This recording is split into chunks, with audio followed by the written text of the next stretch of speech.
What is that? What we have is the XV70 generation of the Toyota Camry, which runs from a 2018 to 2024. And there's a new generation for 2025 we'll feature another day, which is pure hybrid. This is the last generation where you can still get hybrid, naturally aspirated 4-cylinder engines and naturally aspirated V6 engines. This is one of the most sought after Toyota Camrys, one of the latest, one of the greatest, has power, space, performance, and above all, reliability that everybody knows and loves and expects from a Toyota Camry. In today's market of SUVs, pickup trucks, it's hard to find manufacturers that still currently build mid-size sedans. Well, Toyota is just one of those manufacturers, and we still have the glorious and reliable Toyota Camry. Toyota has been building the Camry since 1982, and generally the brand has developed a reputation for reliability and quality. But through all the different generations of Toyota Camrys through the years, a couple of key elements that remain the same. We're finding drivetrains typically driving on the front wheels, primarily as a front-wheel drive with a front engine setup, and in some cases you have an all-wheel drive as an extra option like we do in this particular version. But what we have here is a 2022 Toyota Camry XV70 generation, happens to be an SE all-wheel drive system, and it features the 203 horsepower naturally aspirated 4-cylinder engine driving the front wheels with the extra power output, pushing a little extra traction to the rear wheels as well. So today we're going to do a quick walk around. We'll show you some of the exterior features, some extra quirks, of course interior, as well as go for a drive in this vehicle. So let's break this down and get right to it. In this generation, there's a few different variations. You can get a base LE, which actually has quite a different front grille than this one. It actually runs more straight across and it looks quite dressed down. It's their base model, base trim, and it has far fewer options and features than this. This here is the SE, of course, does give you some great features, and we'll walk around through those later. But with the SE, you get this beautiful front valance like this. Certainly looks a lot sportier than you get with the base trim. Of course, naturally you get this more aggressive looking front nose, and of course this front piece here looks quite more improved over the LE version, and you do get a set of wonderful projector lamps right here with the little LEDs in here as well. It's a very prominent, aggressive looking front end, and this is to be found on the SE like we find here, as well as the XSE, which is the upgraded version which comes with the V6. Now if you've ever wondered what this little piece is, take a look. You flip this up and there's actually an extension cord, a special adapter that plugs into there, and then you plug it into your wall. That's for the cold weather upgrade, and that there is to design to plug in your vehicle, which then adds power to the block heater to preheat your engine in the case of extreme cold weather like we often get here in northern climates. Canada, where you can see -30, -40 degree weather, that little plug in there helps to keep the engine warm so it will start on those extremely cold days. Now this particular model does come with a few upgrades, and I'll walk through them. Right now we have a set of winter skins here added on, so these aren't the factory wheels. And right here we strictly have steel wheels as an upgrade, as a second set of wheels, and winter skins right here, just to help the vehicle get through the winter time. Naturally, these do get the upgraded laser cut style of rims on here, and it's a significant upgrade from the factory alloys, which are significantly smaller. Looking down the side, you do get this nice flared out rocker panel. Absolutely looks wonderful. It looks far more aggressive than a car of this magnitude should. And that's what Toyota's been doing, really focusing on bringing more youth to the brand. Well, Toyota Camrys have always been reliable. The older models have often felt a little bit lackluster or a little bit vanilla yogurt, and Toyota's now starting to bring a little bit more elements, design themes to a lot of their vehicles. And of course, as you see that, you'll notice this flares out in the rocker, looks wonderful. You do get a nice metallic paint. If you look up really close, this metallic paint here has a little blue speckle in it, white speckle, and it's a gorgeous look. And when the sun's shining on it just right, it looks wonderful. Then around the back, we have these great little taillights. As you notice right here, beautiful components, and naturally you have LEDs tucked away in there. Other elements, just little details like this, just make it look more aggressive. Down here as well, more aggressive looking rear air dam down at the bottom. Folds up to a set of dual exhaust tips on the one side because this is the base engine. If you get the XSE, you do get an extra set of tailpipes over here, and you'll notice the cutout is already pre-designed for that. As mentioned, this is the SE all-wheel drive. So the SE is the sport version, and naturally you get the all-wheel drive system, which I previously mentioned, which is wonderful in the snow and ice, which we're about to embark on. Here, naturally, the new script, absolutely a good-looking rear finishing on this vehicle. And this one happens to come with this rear wing, which you'll also find in the XSE model. And in looking over the vehicle, it actually has some very nice lines to it. You'll notice the rear taillight assembly comes to a point, and then that point just accentuates and draws all the way down to the front of the vehicle as it leads to this front edge right here. It's a great look. And of course, naturally, we can't forget the mirrors, because the mirrors are a major element here. You get some nice two-tone chrome detail, as well as you've got your little LED or your flasher light right here. You also get the touch access in. You'll notice if you have the proximity sensor, the key in your pocket, this will allow you to unlock the doors or lock them. Up here, you do have a sunroof on this particular model. It's not standard, but in most models, you can get that as an upgrade for the SE version. Another key part to these vehicles is the massive trunk. It's absolutely cavernous. So let's take a look. Pull out the remote, press and hold. And there you have it. An absolutely massive rear trunk that you can fit liters and liters of luggage. You can even fit one more thing in there. Let's go. Just like that. See, lots of room back here. You can even fit a full-size adult in this back trunk. Perfect for gangsters. Just kidding, of course. But it's more than that. You get split one there and pull that, and on top of the space here, if you need a little extra room, now you can push those seats down. The passenger side folds doubly down, and you could pass through right there. Or if you want to pull this side down, you can do that too. Now you get the full girth of available storage space, and these lay fairly flat, which is so ultra handy. Some vehicles, they tend to sit up like this, but these ones actually lay fairly flat, so it maximizes the available space and capacity if you need to haul some extra loads from, say, Home Depot or something. This, of course, does give you this fold up. You do get a wonderful set of cup holders right here, or you can tuck that away. And since we're back here, let's take a look at what the interior of the back seat looks like. First of all, there's lots of plastic like this. There's no shortage. It is a Toyota. They're going to make a lot of high quality parts that are built to last, but they're not fancy. You don't have a lot of leather products. Everything's synthetics and plastics, which does make it wear well. If you've got a lot of kids, or you know it's going to be used for hard duty, this does work very well. Of course, you got a couple different cup holders back here, works nicely. A speaker, your power window controls, and I love this chrome detail as you see right here, brushed aluminum. Back here, you get one magazine rack, and you get another magazine rack. Here, a set of vents for your heaters, but there's no plug-ins and there's no extras. It's a no-frills ride in the back seat, unfortunately, of this Camry. Well, let's take a look at what we have for seating space. Right here, full-size adult, not a problem. If you're anything, south of 6 feet, you have a ton of room. Right here, I've got still probably 3-4 inches above me, and at about 5'10", 5'11", I'm perfectly fine here. You got a set of little lighting controls here and lots of knee room. Everything's spacious. It's built very comfortably for two in the back seat, but if you need to, and you need to put a smaller person in the middle, you've got the 3 available slots in the back, which make it very practical. This is essentially a 5-seat vehicle. Before we get to the front seats and the interior, let's quickly do a walk around. I want to explain some of the drivetrain options that you have here. Naturally, what you see is the 2.5-liter 4-cylinder engine. This has a 203 horsepower variant. There is a slightly detuned version of the 2.5-liter available for the market that is closer to 175 horsepower. There's also a base model engine that you can get in certain markets that's 2 liters that has barely over 150 horsepower.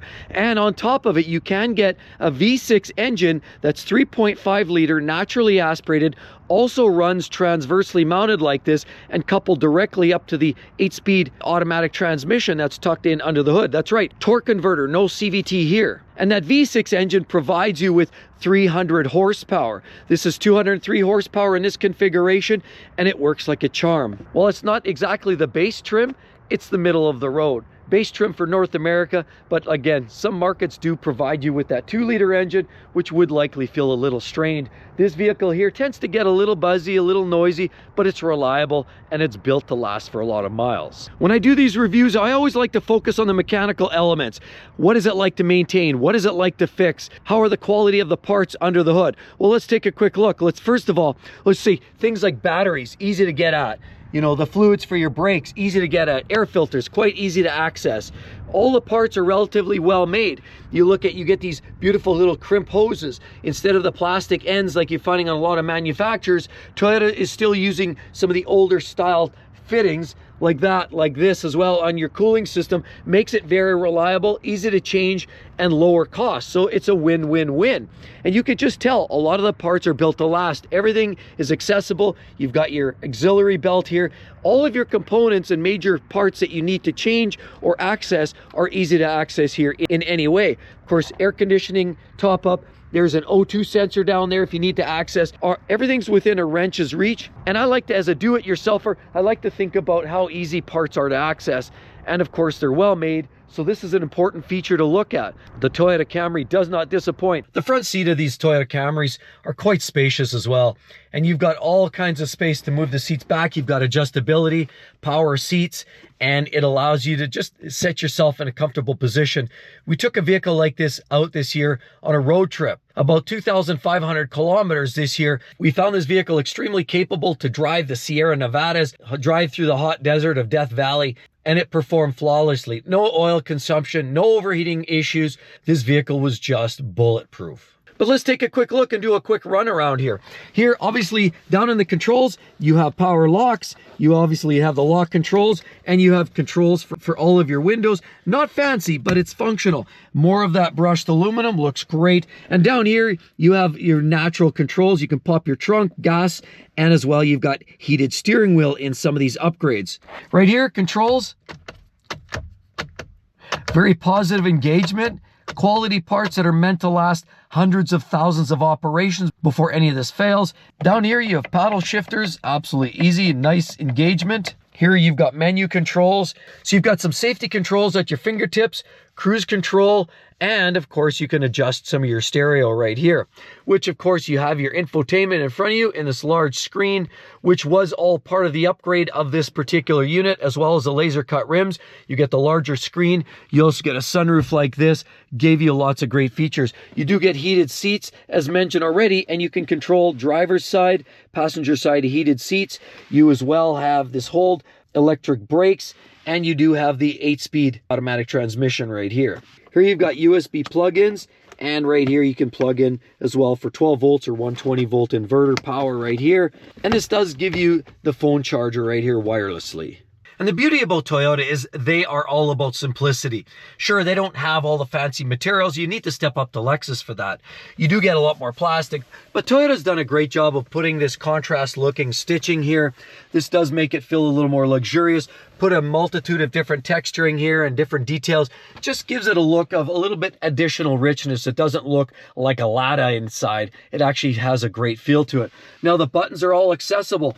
And as we know, the basic functions of any vehicle should be accessible at the push of a button. You know, gone are the days now with many luxury vehicles, you've got to go menu upon menu upon menu within all of these touchscreens just to access basic functions. But not so in the Toyota. You have heater controls all over, basically right here. Your fan and heat and temperature, which happens to be dual, are all accessible directly at your fingertip. You don't need to open up all kinds of menus to get in there and start making those changes. It's very accessible. You do have a set of double cup holders here, and this here is a touch screen which works extremely flawlessly. Very little delay, and the graphics are good too.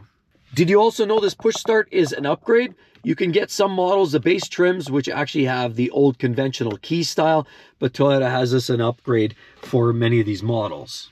Now, who said that a practical, reliable, economical, mid-size sedan has to be boring and lackluster in features? Not me. That's why this vehicle here, of course, you do have the optional sunroof that you can open up right there, and it works very, very nice. As you see, it does allow the open space right there to allow the light in. Of course, you get the fresh air.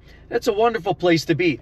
Of course, here you press it again, and you can watch that close gracefully like that. This here is manually operated, but that's okay. You've got to cut a corner somewhere. Now, a couple of quirks on the inside of this vehicle. Number one is this really interesting looking material here is definitely an acquired taste. I'm not sure if I love it. I'm not sure if I don't like it. It certainly does feel a little different.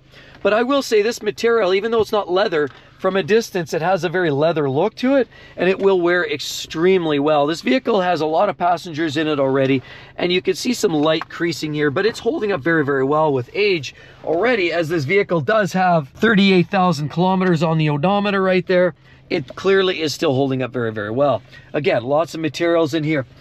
But another quirk I find with this vehicle is if you're opening the door like this, I find myself really having to stretch. See, as you'll notice, I'm in the seat, but now I want to reach that door. The door's open, I got in, and now it's out of reach. It literally is out of reach. I almost have to fall out of, whoa, just to grab that handle like that and pull it closed. That's a little bit of a slight impracticality. It's functional, it works, but the ergonomics aren't perfect. More quirks. This here takes some getting used to. The wireless charger doesn't necessarily work all that well. Even though I got a cover on mine, you kind of have to play with it a little bit for it to work. As well, I notice these switches absolutely feel very aftermarket. Even though they're factory pieces, they have just this very aftermarket feel to them. The quality looks odd. It's not just the way they feel, it absolutely doesn't necessarily look like it was a factory Toyota piece. Another quirk I noticed, you'll notice how the dirt is washed off right here. That's because these stick out quite far, and when you're stepping in, you often drag your heels and you drag your leg on there because it sticks out prominently like that, and you often end up with dirt on the back of your pant legs. If you're living in California, you never get dirt on your car, but if you're living in places like Canada or some of the northern states, it gets grimy, the roads get dirty, and you're almost always gonna have your dirty pants right there like that. Let me just show you another little quirk right here. And this is just speaking a little bit more to the quality we're seeing, or a little bit change in quality, if you will, of some of the modern Toyotas. Right here, we're noticing some issues. It's just kind of sharp edges. It feels a little unfinished. Not the worst thing in the world by any means. You get used to it, but it's just something when you feel right here, it just doesn't feel necessarily of the best quality. It feels a little unfinished. And again, I'm just being fussy. It's a quality vehicle. It feels well made and well put together. And I know it's going to last for many, many miles, but it's little details like that. It's the finishing of some of these parts that don't necessarily feel of the best quality. And another little quirk, and a lot of people talk about gaps and fit and finish with Tesla products, and we've seen a lot of issues there. But I just want to point out on some of these cars, I saw a Camry with a worse fit and finish on this front panel right here. The panel gap between the front quarter and of well the front door. But if you look down this, I want to show you this gap right here. As you walk down, you'll start to see that you're getting this inconsistent gap right here. Just watch right there. You'll see that it's not as clean as the rest of the gap. There's a bit of a space, and you can really see it as you step back. You can actually see that gap. It's not that great. And some of the gaps fit and finish. This is very tight, but this is a little wider. And so you get a slightly inconsistent. Now, it doesn't go necessarily narrower here, but it does. See, it's wider here, and we go all the way down, and it's quite narrow up at the front. And this is a brand new vehicle, no accidents, and yet you're still seeing some minor panel gap issues. Quality of the paint, we're seeing, it seems there's quite a few chips like this where, how could you even get a rock chip right here on the gas cap? But paint seems particularly fragile and easy to chip. We've noticed that in a few places here that typically wouldn't get rocks, at least not directly, but this one seems to be susceptible to taking rocks and chipping, even in areas that aren't direct blast zones. Like you would expect it on the front, but you wouldn't expect to see a lot of this at the back, on the sides where bouncing rocks might hit it. But this is something that we're noticing on this vehicle. All right, let's go for a drive, shall we? Let's take this unit for a rip. So we'll just throw it in drive for now. And as we set off, there's no intrusion with the all-wheel drive system, at least not at low speeds. It feels a little heavier in the front end, I find, because typically all-wheel drive systems tend to. When you're dealing with a front-wheel drive car, it's going to feel the same way. But that's pretty much, it doesn't disturb the peace here with the Camry because they're primarily front-wheel drive cars. So it's going to feel very similar regardless if you get the all-wheel drive version or not, because the front wheels are driving. Usually when you're driving a rear-wheel drive car, often you're going to get a lighter front end and the steering is going to feel a little bit different, but such is not the case in a Camry. Predominantly front-wheel drive, it's going to feel the same. So as we head out, it's a very unoffensive car. I'll be the first to admit. It's quiet, it's peaceful, it's serene. You know, it just eats bumps. It just sails over bumps. Surprising how luxurious it actually rides. The ride quality is not harsh. The ride quality is very comfortable and serene, and it doesn't feel like there's any kind of harshness at all. It's not a sports car. It's not supposed to be. But it doesn't disappoint in the ride quality.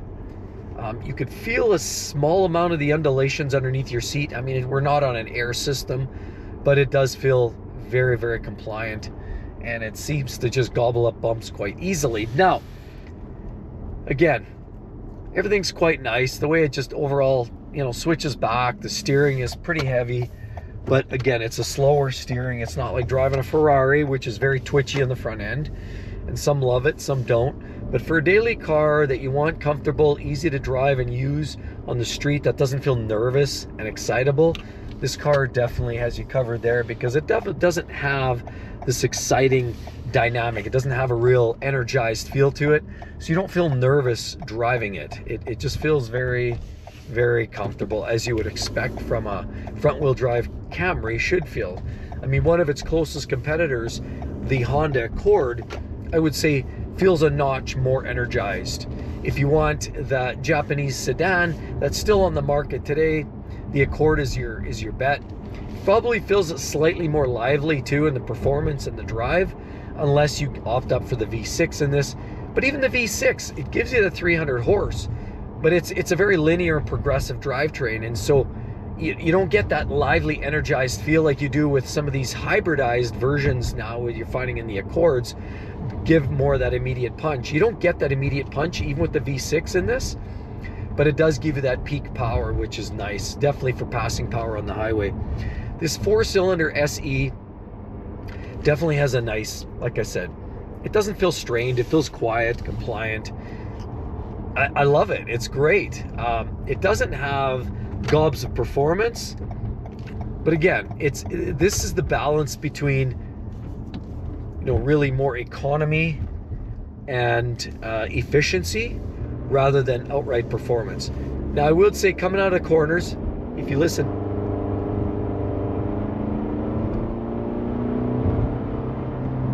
like most 4-cylinder engines tend to be a little buzzy, and this one's no different. It's got this feel of, you know, this kind of, it feels like it's a little agitated. When you rev it up, it's making noise. It's like a 4-pot wood, right? Most 4-cylinder engines don't sound particularly great.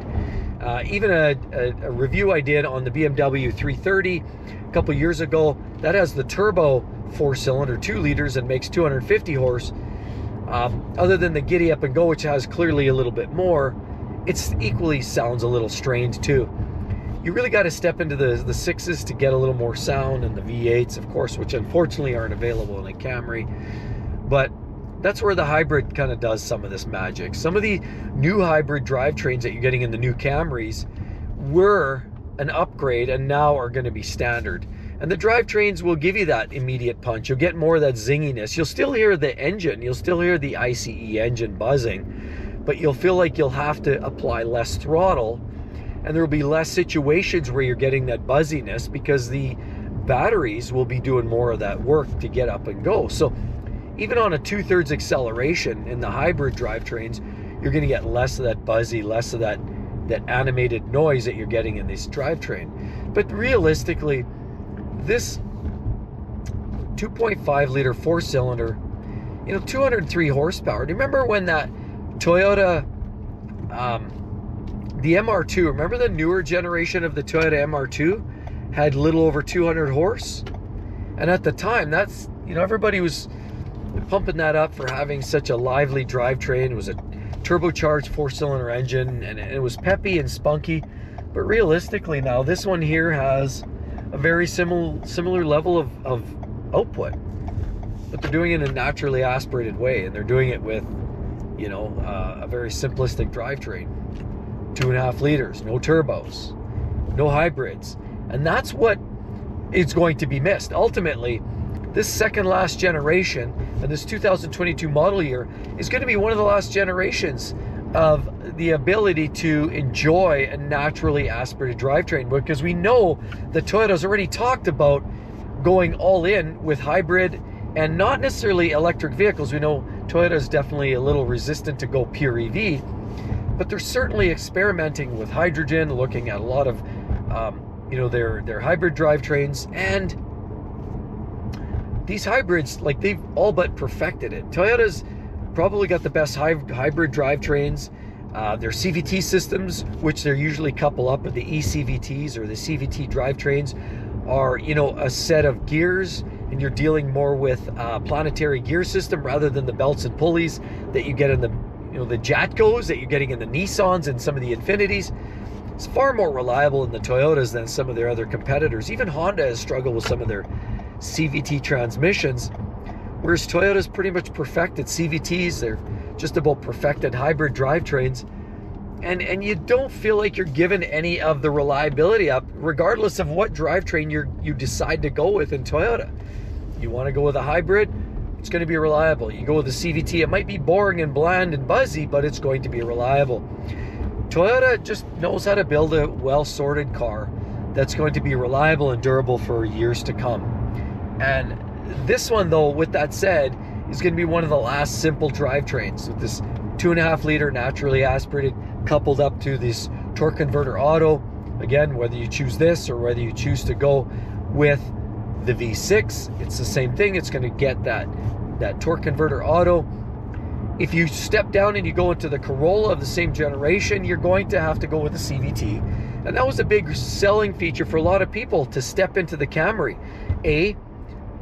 It, for a few $1,000s more, it felt like double the car. The size, the physical size, the capacity, the fit and finish looked a little better in this than it does in the Corolla. But you also get a torque converter auto, whereas the Corolla is CVT. You also get the higher output drivetrains.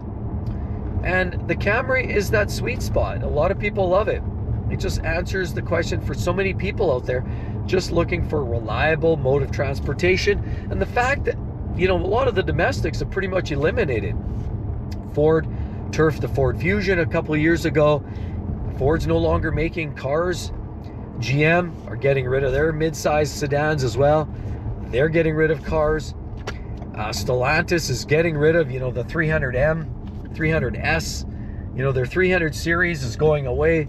And what we're finding is now a lot of these manufacturers are pretty much getting rid of all of their sedans, and it's a sad state because not everybody wants an SUV.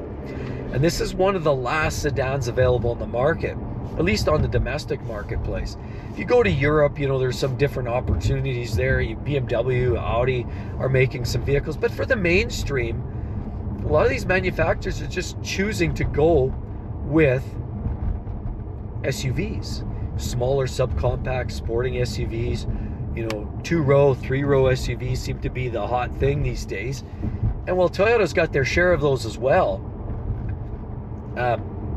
you know, to get yourself into a sedan, nevertheless one with all-wheel drive, is a great opportunity. And it's just one of these vehicles that's just, you know, answers so many questions for so many people. You know, you can get your cake and eat it too. You can get the all-wheel drive. You get the large trunk. You get seating for 5. This is as good as a standard SUV setup. Sure, it's not a 3-row SUV. For that, you've got to get into certain trim levels of the 4Runner. You can get in the Highlander. Can get you into this.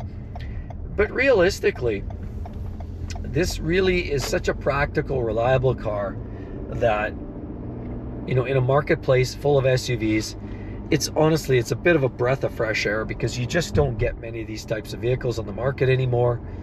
And as I drive around, again, I've mentioned the mechanicals of this. The steering is nice.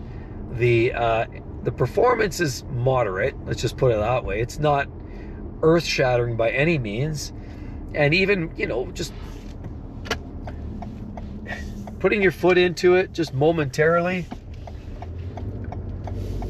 Here. See, it's not all that exciting. It's a little energized. You feel the build and power, but 203 horsepower is enough for passing power. It's enough to get you through the Sierra Nevadas. It's enough to get you up and down hills, but it's the best blend of economy, realistically, at the base price. If you want better performance, slightly reduced economy, you go with the 3.5 liter. If you want to find the techier drivetrains that can get you better economy yet, then you look at hybrid. But for the cost, bang for buck, and economy, this base trim engine is the way to go. Step into the all-wheel drive version, and the SE gives you the better style, detail on the front, and as well, it gets you, like I said, the all-wheel drive is great for winter driving performance. So everybody, I mean, the Camry is such a great car, easy to love, hard to hate, and quite frankly, I would recommend this to just about anybody. Is it perfect? No, it has its gremlins. It has its idiosyncrasies. It's not perfect, but in a perfect kind of way. So the Toyota Camry, definitely one for the recommended list.